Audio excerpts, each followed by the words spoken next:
Hoje nós vamos olhar o novo mandamento. Vamos abrir a palavra do Senhor em João, Evangelho de João, no capítulo 13, e nós vamos começar nos versículos 33 a 35. João 13, 33 a 35. Filhinhos, ainda por um pouco estou convosco. Buscar-me-eis, e o que eu disse aos judeus, também agora digo a vós outros.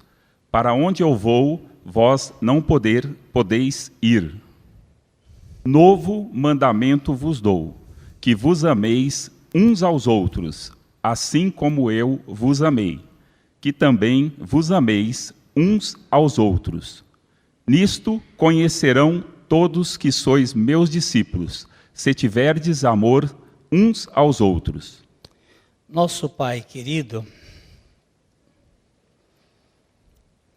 se o Senhor não abrir os nossos olhos para nós vermos além da letra, se o Senhor não abrir os nossos ouvidos para nós ouvirmos o Teu Espírito Santo, nós vamos ficar na periferia.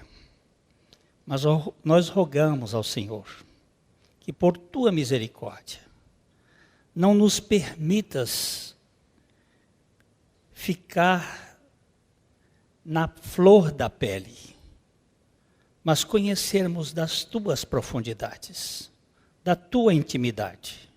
Então nós oramos que venhas falar conosco, edifica a Tua igreja, salva aqueles a quem, por Tua graça, o Senhor tem dado a Jesus Cristo. E enche os nossos corações de alegria. É o que nós oramos agora, em nome de Jesus. Amém. Meus filhinhos, Jesus usa uma expressão toda especial. Primeira vez que ele usa essa expressão, meus filhinhos. Eu vou sair daqui e para onde eu estou indo, vocês não podem ir. O Evangelho de João, ele recebeu muitos títulos ao longo da história. Mas nenhum é mais adequado do que aquele que diz que o Evangelho de João é o Evangelho do amor de Deus. É o Evangelho do amor de Deus. Ele já foi chamado a carta do amor de Deus ao mundo. A carta em que o Senhor Jesus Cristo diz aos seus discípulos do seu grande amor por eles. E aqui está lembrando-se deste amor e encorajando-nos a amarmos uns aos outros. A versão NVT, nova versão transformadora, diz assim no versículo 33, meus filhos, estarei com vocês apenas um pouco. Jesus está dizendo, meus filhos, eu estarei com vocês apenas um pouco. E como eu disse aos líderes judeus, vocês me procurarão, mas não poderão ir para onde eu vou. Para onde Jesus estava indo? Que os discípulos não podiam ir. Há duas possibilidades de entender esse texto. O primeiro, a cruz. O segundo, a casa do Pai. E pode ser que os dois expliquem. A cruz é o trono da redenção dos seus discípulos, do seu povo. E só ele poderia ir para aquela cruz.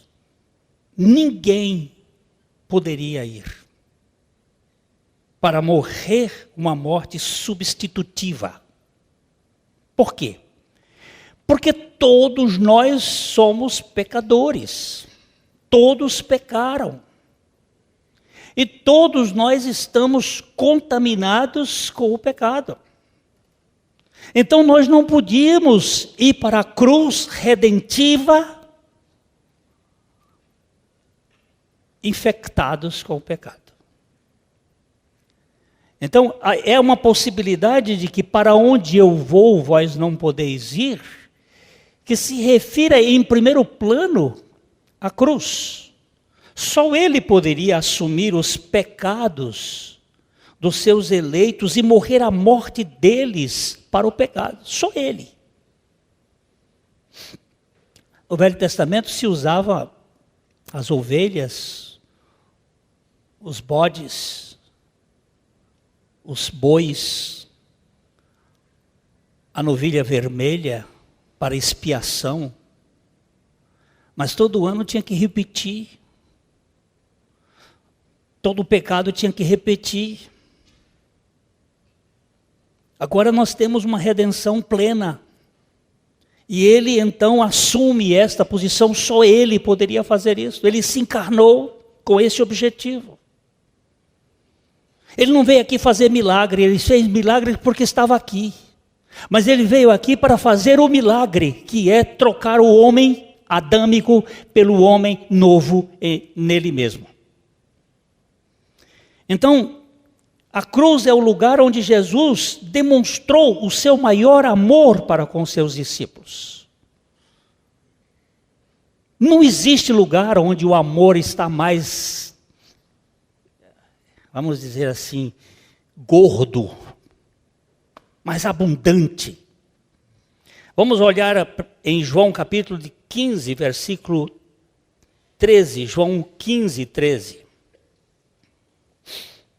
Ninguém tem maior amor do que este, de dar a alguém a própria vida em favor dos seus amigos. Ninguém tem maior amor do que este.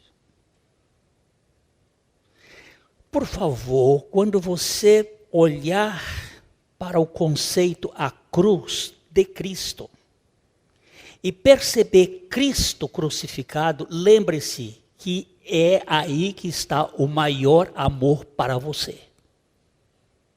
O maior amor para mim.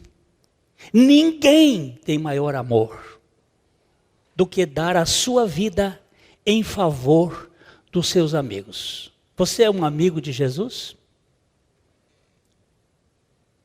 Aí agora se você é desses amigos, você sabe o que isso significa. Ele foi primeiro à cruz para de lá nos atrair a ele e nos fazer morrer para o pecado juntamente com ele. Ele primeiro tinha que estar lá. Você se lembra daquele versículo que a gente sempre usa aqui de João capítulo 12, 32 e 33? E eu, quando for levantado da terra, todos atrairei a mim mesmo. Isso dizia, significando de que gênero de morte havia de morrer. Quando ele foi levantado da terra, foi na cruz. E ele ficou na cruz por 6 horas, sendo 3 horas como nosso substituto, morrendo por nós. E 3 horas como o nosso representante, como aquele que nos havia atraído a ele. Aquelas 3 horas, de meio-dia às 3, a terra ficou escura. Sabe por que a terra ficou escura? Ele entrou na cruz às 9 horas e foi das 9 até o meio-dia, morrendo por mim, morrendo em meu lugar. Mas ao meio-dia, o Pai fez cair sobre ele a iniquidade de nós todos. Não as iniquidades, mas a iniquidade. Vamos dar uma olhada em Isaías, capítulo 53, versículo 6. Todos nós andávamos desgarrados como ovelhas. Cada um se desviava pelo caminho. Mas o Senhor fez cair sobre ele a iniquidade de nós todos. Vanderlei, lê bem devagarzinho o final. Mas o Senhor fez cair sobre ele a iniquidade de nós todos. O Senhor fez cair sobre ele a iniquidade de nós todos. É a minha iniquidade. É o meu pecado que faz com que eu produza pecados. Faz com que eu seja iníquo e produtor de iniquidades. Este plural é consequência dessa singularidade. E essa singularidade, a iniquidade, vem de Adão. E Deus fez cair sobre ele. Então você repara o capítulo 27 de Mateus, versículo 45. Mateus 27, 45. Desde a hora sexta até a hora nona, houve trevas sobre toda a terra. Da hora sexta, as horas eram contadas assim: 6 horas da manhã, hora 1, 2, 3, 9 horas. Da hora terceira até a hora sexta, meio-dia, Jesus estava morrendo por nós. Ao meio-dia, o céu ficou preto. Não existe nenhum fenômeno atmosférico, não, como é que eu vou dizer? Fenômeno do cosmos que explique isto.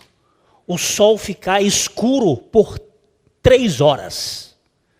Nenhum eclipse solar dura mais do que 1 minuto e pouco, 2 minutos. Mas a terra ficou escura, da hora sexta até a hora nona. Por quê? Porque Jesus se tornou a pessoa mais feia da face da terra. A Bíblia nos diz que ele não tinha nem beleza, nem formosura que nos agradasse. Por quê?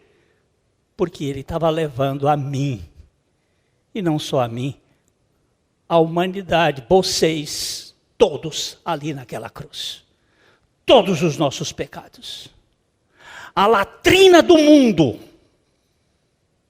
foi jogada sobre ele. Ele ficou tão feio que Deus colocou uma cortina no céu, para que ninguém olhasse pela sua feiura em razão do meu pecado. Então ninguém podia ir para aquela cruz antes dele, porque ele tinha um alvo, e esse objetivo era a minha libertação de mim mesmo, da minha culpa, da minha vergonha, do meu medo. Hoje eu sou liberto.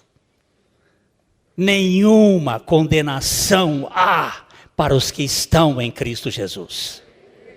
Que coisa mais maravilhosa.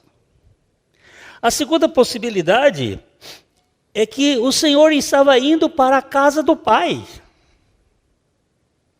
E nós não poderíamos e não poderemos ir para a casa do Pai sem que Ele primeiro fosse preparar aquele local. A casa do Pai, Ele iria preparar um lugar. Vocês se lembram? Vamos dar uma olhadinha de João, capítulo 14, versículos de 1 a 3. Não se turbe o vosso coração. Credes em Deus, credes também em mim. Na casa de meu Pai há muitas moradas. Se assim não fora, eu vô-lo teria dito, pois vou preparar-vos lugar. E quando eu for e vos preparar lugar, voltarei e vos receberei para mim mesmo, para que onde eu estou, estejais vós também. Ó, também a possibilidade, para onde eu vou, vocês não podem ir agora, está ligado a esta ida para a casa do Pai, onde ele foi preparar um lugar. E agora, ele diz que vai voltar. E ele diz que vai voltar para nos receber. Isso, domingo passado eu falei que pode representar o arrebatamento aqui.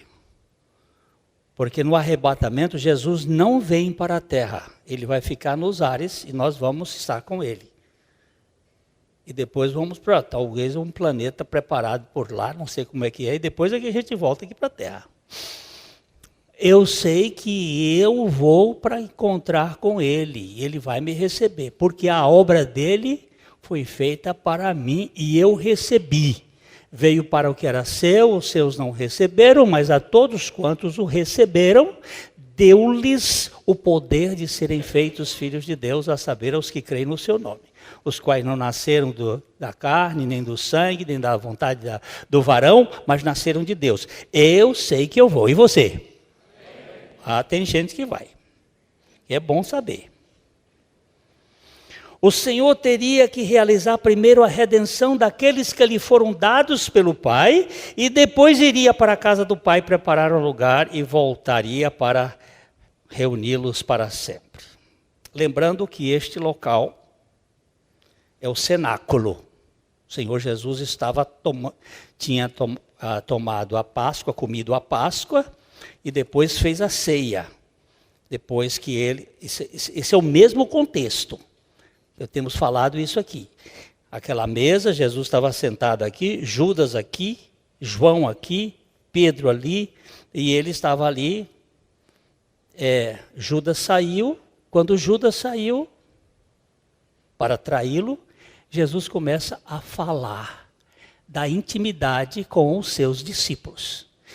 É difícil você, mesmo na família, quando tem uma pessoa chata na família, e toda a família tem gente chata. Tem aqueles fofoqueiros, não tem? Tem. Quando essa gente está junta, não se pode contar segredo. Porque se você contar segredo, ele sai contando para todo mundo e fazendo uma arruaça. Então, quando aquela pessoa sai, você faz assim, agora eu vou contar um segredo para vocês.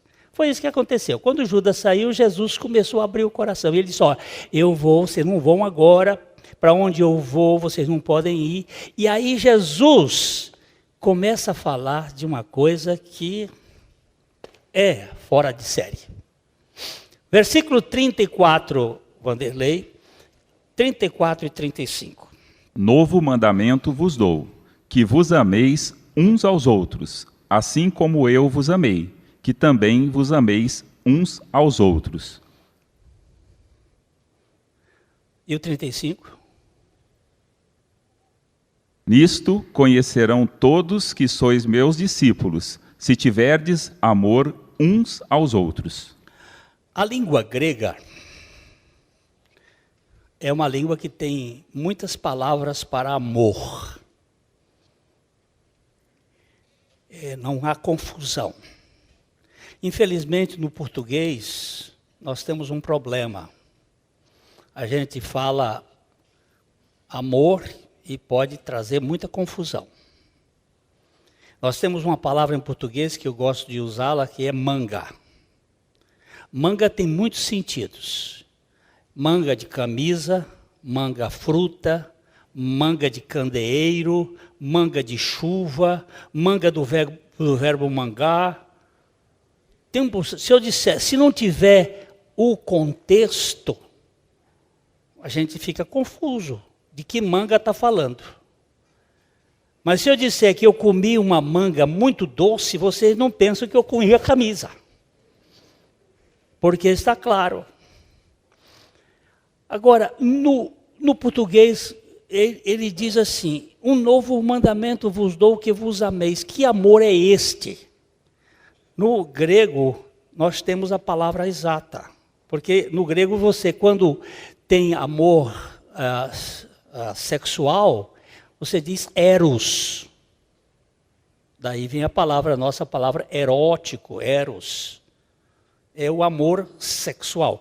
Quando é a mãe que ama o filho que ama a mãe, esse amor de pais para filho é estorgue. Quando são amigos que estão se relacionando, é filia, filéu. Mas aqui Jesus usou, foi ágape. Esse amor é realmente ligado para o amor de Deus. É o amor de Deus. É o amor que Deus derrama nos nossos corações, que vos ameis.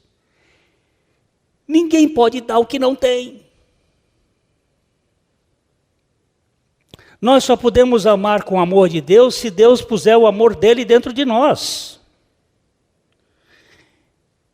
Isto já existia no Velho Testamento, mas aqui há uma aplicação diferente, é um novo mandamento, não porque aquelas palavras tinham outro sentido. Vamos dar só uma olhada, por exemplo, em Levíticos, no capítulo 19, no versículo 18, Levítico 19, 18, ele fala sobre este amor, mas de uma maneira muito ainda humana aqui.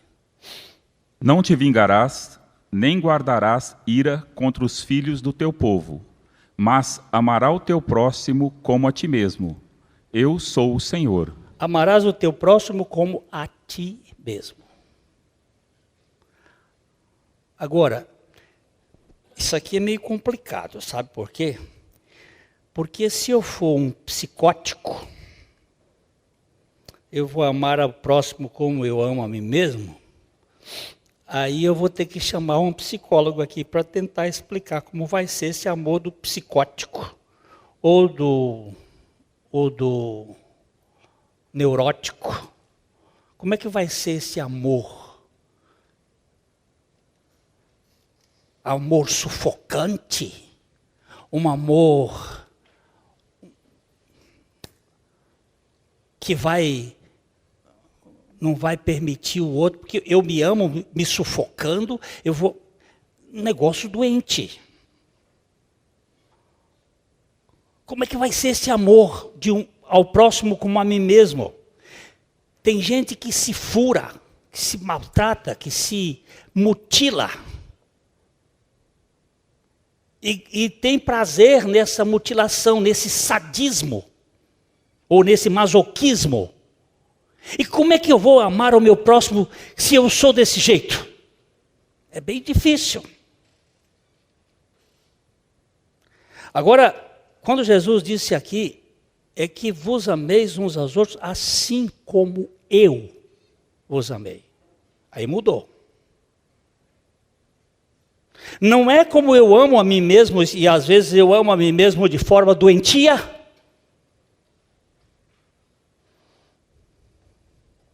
Como é que eu vou amar o outro? Com essa forma doentia? Então esse novo mandamento, ele traz uma nova visão. E ele não traz a visão apenas para o próximo em si. Jesus vai explicar isso em Lucas capítulo 26. Lucas 26, os versículos 27 a 28. 27 e 28, Lucas 26 não, Lucas 6, por favor, Lucas 6. Lucas 6, 27 e 28. Digo-vos, porém, a vós outros que me ouvis, amai os vossos inimigos, fazei o bem aos que vos odeiam, bendizei aos que vos maldizem, orai pelos que vos caluniam. Ai, ai, ai. E agora? Como é que fica agora? Vocês que me ouvem, eu quero dizer, amai os vossos inimigos. Então é difícil. Não é difícil, é impossível. Se ele não puser o amor dele em nós. Aquela mulher que o filho foi assassinado por um roqueiro de corrente, bateram no moço até matar.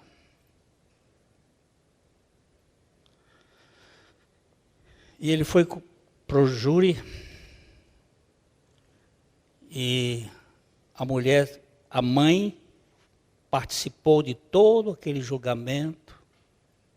Ele foi condenado e aquela mulher começou a frequentar a cadeia do assassino do filho dela.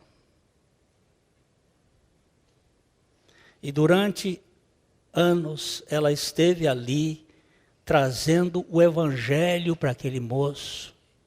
E quando aquele moço saiu da cadeia, ela levou para a casa dela. Mais tarde ele se casou com uma moça e ela cuidou daquele moço como filho que ela perdeu.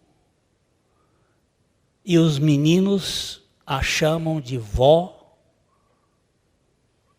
Isto não é humano. Isto é divino. Eu não sou capaz de fazer isto. Mas isto é o poder da obra da cruz e da ressurreição. Isso faz toda a diferença na pregação do Evangelho. Quando Jesus falou sobre este novo mandamento, os discípulos não tiveram a menor atenção. Eles não prestaram atenção. Jesus falou, disse, um novo mandamento vos dou, que vos ameis uns aos outros. Eles nem olharam para isso. Como é que você sabe que eles não olharam para isso? Porque no versículo, quando Jesus termina, o versículo 35, leia o 35 e o 36. O 35 e o 36. Nisto conhecerão todos que sois meus discípulos, se tiverdes amor uns aos outros. Perguntou-lhe Simão Pedro, Senhor, para onde vais? Respondeu Jesus, para onde vou? Não podes me seguir agora. Olha só. Mais tarde, porém, me seguirás. Olha só. Jesus falou a ênfase do seu ministério. Um novo mandamento vos dou, que vos ameis uns aos outros, assim como eu vos amei. E vocês serão conhecidos, se vocês amarem uns aos outros. O que Pedro faz? Saiu do tema. Saiu do assunto. Para onde é que o senhor vai? Eu preciso livrar minha pele. Para onde é que o senhor vai? O senhor vai para a Grécia? Para onde é que o senhor vai? Me conta. Não tiveram nenhum interesse. Porque não é do nosso cardápio esse assunto do amor. Nós preferimos outras coisas. Pedro estava pensando no anúncio anterior de Jesus, que estava dizendo, eu vou deixar este mundo, eu vou sair daqui. E ele estava querendo sair também. Jesus parou para lidar com Pedro. E antes que pudesse voltar de novo ao assunto do mandamento, Tomé entra com a questão. Vamos ver de novo Tomé, capítulo 14, versículo 5. Olha, isso aqui é emendado, é um texto só. O 13 e o 14 fazem parte de um texto só.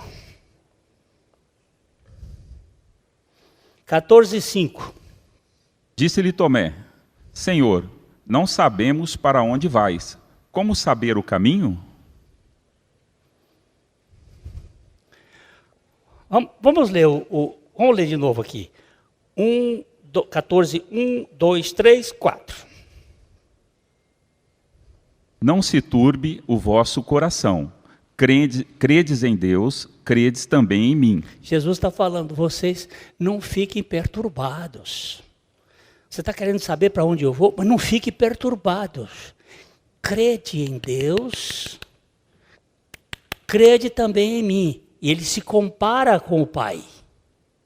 Aí diz, na casa de meu pai há muitas moradas. Se assim não fora, eu vô-lo teria dito, pois vou preparar-vos lugar. E quando eu for e vos preparar lugar, voltarei e vos receberei para mim mesmo, para que onde eu estou estejais vós também. E vós sabeis o caminho para onde eu vou. E vós sabeis o caminho para onde eu vou. Tomé pergunta o quê? Nós não sabemos o caminho. Como é que a gente vai fazer? Jesus havia estado com eles tanto tempo, anunciando que ele era, mas os discípulos ainda não criam. É sempre assim. Jesus responde a Tomé e jamais volta ao assunto do mandamento. Nunca mais ele voltou ao assunto. O novo mandamento vos dou. Porque logo depois ele vai para a cruz, ele vai falar sobre outros assuntos, depois ele vai para a cruz, ele morre e ressuscita e não falou nada. E os discípulos não perguntaram nada sobre o novo mandamento. Graças a Deus por João. Onde é que estava João? Do lado direito do Senhor. Encostou a cabeça no peito do Senhor e fez a pergunta: quem é que vai te trair? E Jesus contou para eles: agora, João. Muitos anos depois, revelado pelo Espírito Santo, vai responder o novo mandamento na sua primeira epístola. A epístola de João é a resposta de Jesus ao que é o novo mandamento. E agora é o Espírito Santo, porque quando Jesus vai dizer: eu vou, mas eu não vou deixar vocês órfãos, eu voltarei para vós outros, e o Espírito Santo vai ficar com vocês, vocês não vão ficar órfãos. E então, meus irmãos, aqui nós temos, e aí eu deixo com vocês, os 4 capítulos, 2, 3, 4 e 5. O primeiro não fala disto, mas só para aqueles que anotam, eu só vou pegar um dos capítulos. Até amanhã de manhã a gente termina. 1 João 2, de 7 a 11, não vamos ler agora não, esse aí é só anotar. 1 João 2, de 7 a 11, ele vai falar deste mandamento. 1 João 3, de 11 a 18, ele vai falar desse novo mandamento. 1 João 4, de 7 a 21, ele vai falar desse novo mandamento. E 1 João 5, de 1 a 5, de novo, o novo mandamento. Mas nós vamos pegar o 4, capítulo 4, de 7 a 18. Esta passagem, ela é uma espécie de o foco do que Jesus responderia para os seus discípulos, o que é o novo mandamento e o que é o novo mandamento. Nós vamos ler, então, o texto, e depois a gente vai fazer algumas divisõezinhas rápidas aqui. Amados, amemo-nos uns aos outros, porque o amor procede de Deus, e todo aquele que ama é nascido de Deus e conhece a Deus. Aquele que não ama não conhece a Deus, pois Deus é amor. Nisto se manifestou o amor de Deus em nós, em haver Deus enviado o seu Filho unigênito ao mundo, para vivermos por meio dele. Nisto consiste o amor, não em que nós tenhamos amado a Deus, mas em que ele nos amou e enviou o seu Filho como propiciação pelos nossos pecados. Amados, se Deus de tal maneira nos amou, devemos nós também amar uns aos outros. Ninguém jamais viu a Deus. Se amarmos uns aos outros, Deus permanece em nós, e o seu amor é em nós aperfeiçoado. Nisto conhecemos que permanecemos nele, e ele em nós, em que nos deu do seu Espírito. E nós temos visto e testemunhado que o Pai enviou seu Filho como Salvador do mundo. Aquele que confessar que Jesus é o Filho de Deus, Deus permanece nele e ele em Deus. E nós conhecemos e cremos no amor que Deus tem por nós. Deus é amor, e aquele que permanece no amor, permanece em Deus, e Deus nele. Nisto é em nós aperfeiçoado o amor, para que, no dia do juízo, mantenhamos confiança, pois, segundo ele é, também nós somos neste mundo. No amor não existe medo, antes o perfeito amor lança fora o medo. Ora, o medo produz tormento, logo aquele que teme não é aperfeiçoado no amor. Nós amamos porque ele nos amou primeiro. Se alguém disser, amo a Deus, e odiar o seu irmão, é mentiroso, pois aquele que não ama o seu irmão, a quem vê, não pode amar a Deus, a quem não vê. Ora, temos da parte dele este mandamento, que aquele que ama a Deus, ame também o seu irmão. Olha que coisa mais impressionante. Jesus já tinha morrido aqui já mais de uns 40 anos.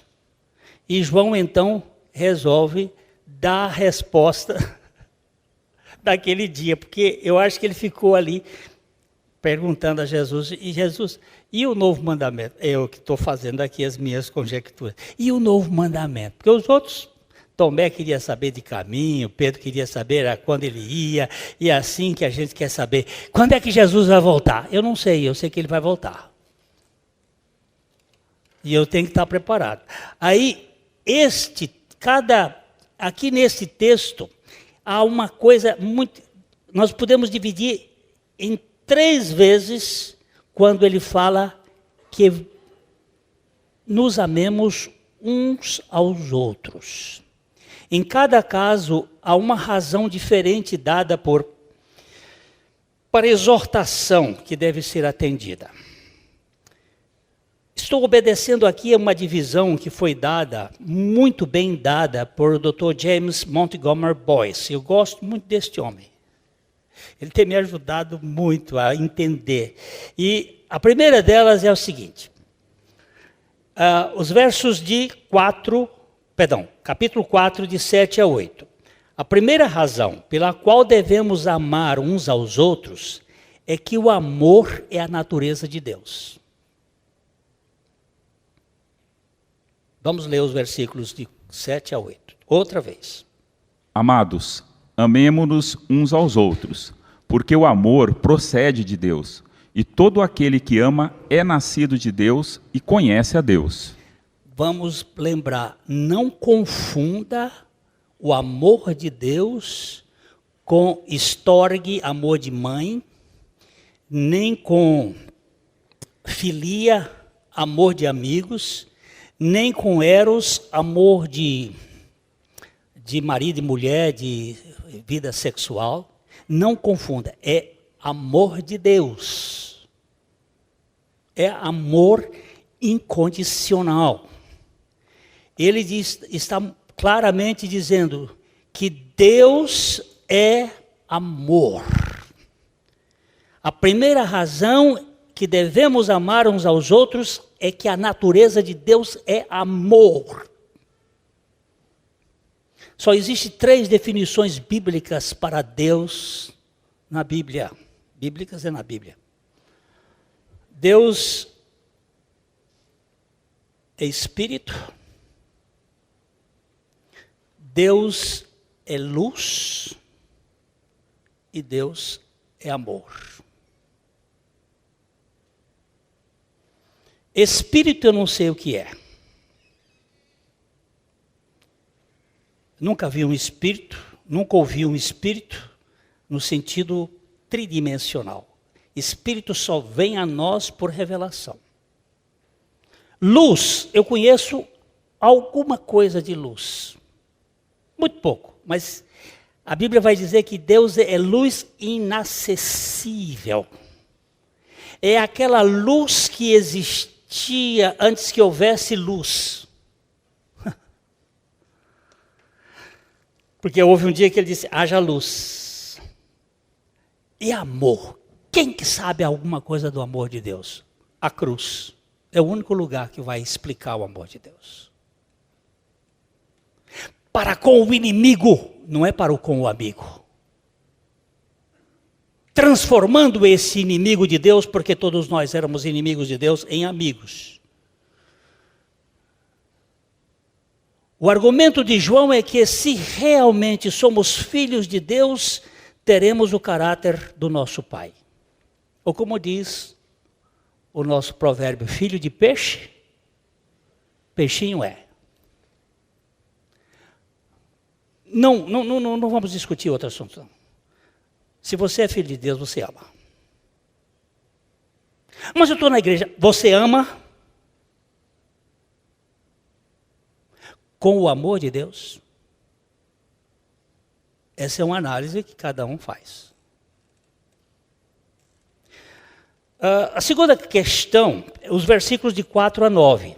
4 a 9. Jesus nos diz que devemos amar uns aos outros porque o amor nos leva ao dom de Deus. E o dom de Deus é Jesus e a sua salvação. Nisto se manifestou o amor de Deus em nós, em haver Deus enviado o seu Filho unigênito ao mundo, para vivermos por meio dele. Nisso consiste o amor, em que não tenhamos amado a Deus, mas em que Ele nos amou e enviou o seu Filho como propiciação pelos nossos pecados. Amados, se Deus de tal maneira nos amou, devemos nós também amar uns aos outros. É a segunda vez que João fala amar uns aos outros, a mesma forma que Jesus usou lá. Amar uns aos outros.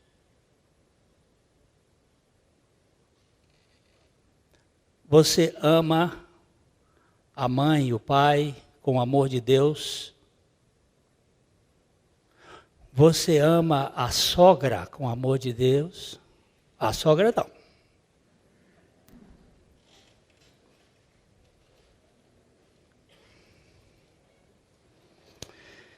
Senhor, tenha misericórdia de nós. Nesses versículos aqui, João nos lembra que estávamos espiritualmente mortos antes de Deus, o Pai, nos enviar seu Filho para morrer e ressuscitar em nosso benefício e para nos fazer participantes da sua morte e ressurreição. Eu não conseguiria entender isto se não fosse pela revelação do Espírito Santo. Estando mortos, não podíamos nem mesmo entender o que ele havia feito. Muitas vezes eu tenho pregado sobre essa morte substitutiva e inclusiva, e as pessoas depois vêm conversar, dizem, eu não entendo nada disso. É verdade, não entende. Se não houver revelação, não vai entender. É um enigma. Mas quando o Espírito revela, a gente percebe, puxa, que grandiosidade aqui. Mas quando Cristo morreu por nós, e nós morremos com Ele, e quando pela obra do Espírito Santo nós fomos vivificados espiritualmente, fomos capazes de crer em Cristo e ter esta visão do amor incondicional de Deus. Mas não apenas crer, mas reconhecer o amor de Deus em Cristo, que estava por trás do sacrifício. Puxa, é grande demais. É grande demais. Eu só vou fazer uma comparação aqui. Quando alguém é curado de uma doença, uma gripe, se bem que hoje a gripe está bem complicado, mas ele é curado de uma gripe e ele faz mais ou menos assim. Mas eu estou olhando para a Edna aqui, que foi curada de um câncer. Ela deve ter muita alegria de saber que ela foi curada de um câncer que não tinha cura. O tamanho da doença faz o tamanho da gratidão. Quando você se vê como o pior pecador do mundo, e se vê com um Salvador que se importou com você, a única coisa que você tem que fazer é adorá-lo e reconhecer que é grande demais esse seu amor para com você. Não tem outra forma. Finalmente, nos versículos 12, eu vou só de 12 a 21, mas eu vou só ficar com o versículo 12, para não estender muito mais. O versículo 12. Ninguém jamais viu a Deus. Se amarmos uns aos outros, Deus permanece em nós, e o seu amor é em nós aperfeiçoado. Somos informados de que devemos amar uns aos outros, pois o amor é a única atividade presente de Deus hoje.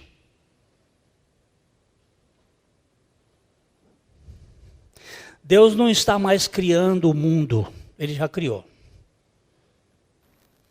Ele já não está mais salvando o mundo, Ele já salvou. Cristo já morreu por nós.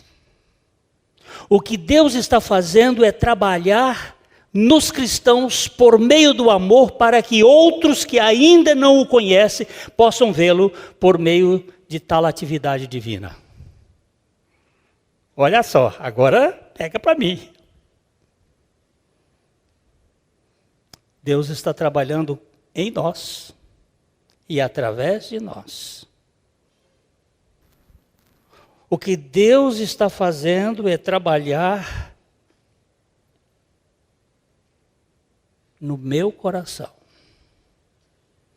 no amor, para que os outros que ainda não conhecem possam vê-lo, possam conhecê-lo. Vamos ler outra vez João 4,12. Ninguém jamais viu a Deus. Se amarmos uns aos outros, Deus permanece em nós, e o seu amor é em nós aperfeiçoado. Ninguém jamais viu a Deus. Mas se você vir o amor naquela pessoa,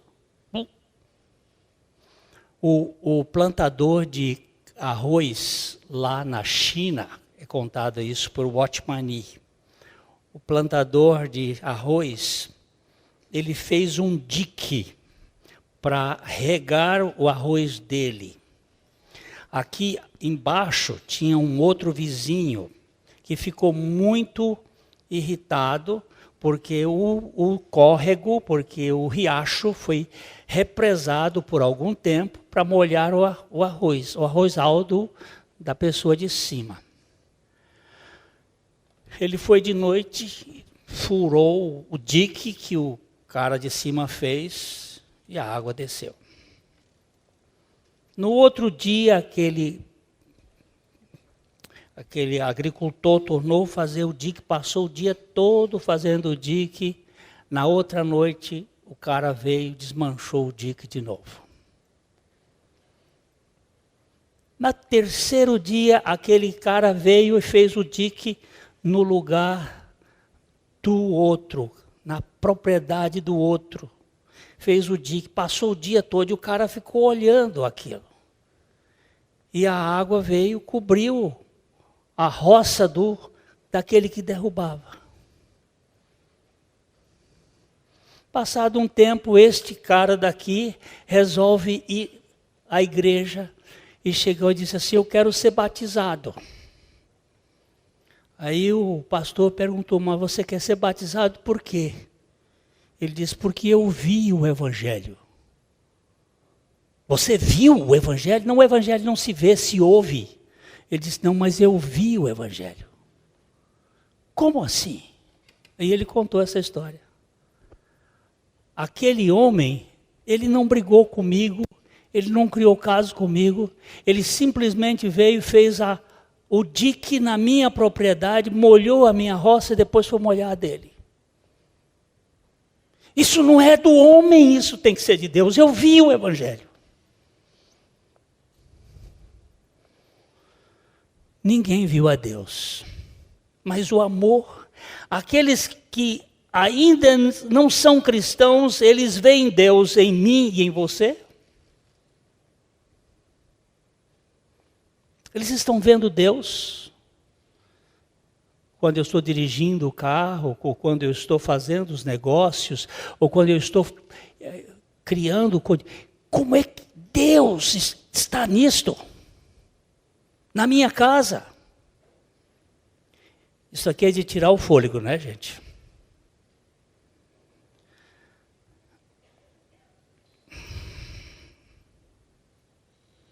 Isto aqui não é uma espécie de... Vocês serão bem-sucedidos se amarem uns aos outros. Vocês serão felizes se amarem uns aos outros. Não, isso aqui é um mandamento. Isso aqui é um imperativo. Mas é um imperativo para os íntimos. Jesus disse isso aos íntimos. Que amem uns aos outros.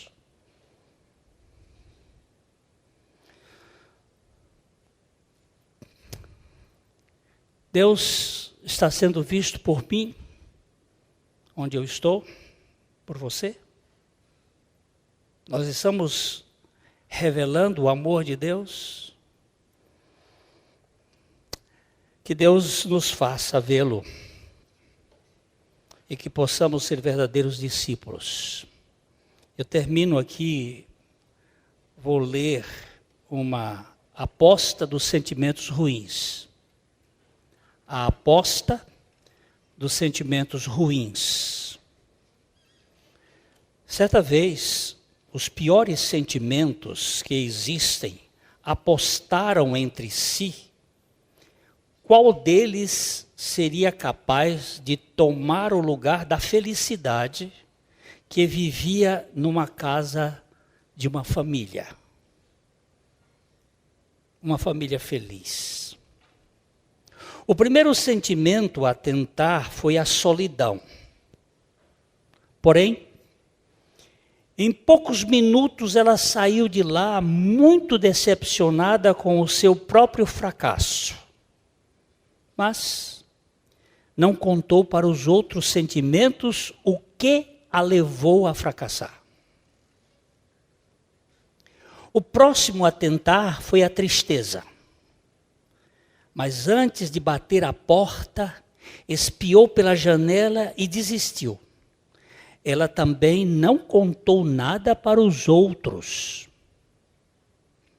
O desespero, a ansiedade, o ódio, a culpa também fracassaram e igualmente nada contaram para os outros. Um dia, quando a família saiu para passear com a felicidade, a curiosidade e o atrevimento invadiram a casa para tentar descobrir por que nenhum sentimento ruim conseguiu entrar e permanecer ali. Eles pensavam que iam poder xeretar à vontade, mas levaram o maior susto, pois a casa não estava vazia. O amor de Deus estava lá dentro, cuidando de tudo. Os dois saíram correndo e gritando: é o amor de Deus que vive nesta casa. Desistam, pois onde mora o amor de Deus, a felicidade mora junto e não sobra lugar para nenhum sentimento ruim. Que Deus nos mantenha e que Ele derrame o seu amor em nossos corações, para que nós sejamos a diferença em Londrina, no Paraná, no Brasil ou no mundo, onde Ele nos puser, para a glória dEle. Aleluia. Revela-nos, Pai, a suficiência do Teu Filho em nossos corações. Concede-nos o privilégio de sermos habitação do Teu amor. Que em nós as pessoas vejam o Senhor, para a glória do Senhor, em nome do Senhor. Amém. A Livraria PIB Londrina procura selecionar cuidadosamente seus títulos e autores a fim de oferecer um conteúdo alinhado com o Evangelho de Jesus Cristo, bíblias, livros de teologia, devocionais, literatura infantil, biografias, comentários bíblicos e muito mais. Dispomos também de um acervo de CDs e DVDs das mais de 5.000 mensagens ministradas na Primeira Igreja Batista em Londrina. Visite a Livraria PIB Londrina e conheça ainda mais. Livraria PIB Londrina, de segunda a sexta, das 13h30 às 18 horas. Endereço na Avenida Paraná, 76A, próximo ao Calçadão, bem no centro de Londrina. Ligue para 3372-8921 ou acesse o site www.livrariapiblondrina.com.br.